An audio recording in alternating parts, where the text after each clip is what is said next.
Have you ever wondered how traders bet on a stock's upward movement? Today, we are breaking down the basics of a call option. At its core, a call option is simply a legal contract.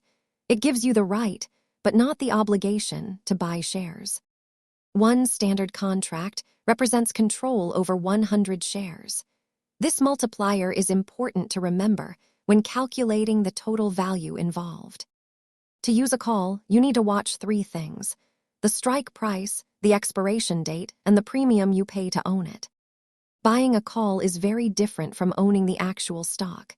You gain leverage, but you also face the risk of the contract expiring worthless. If the stock price stays below your strike price, you lose the premium paid. If it rises above, your profit potential can grow significantly. Remember, options are sophisticated tools. Many investors use them to hedge their positions, while others use them to speculate on price moves. Always do your research before trading derivatives.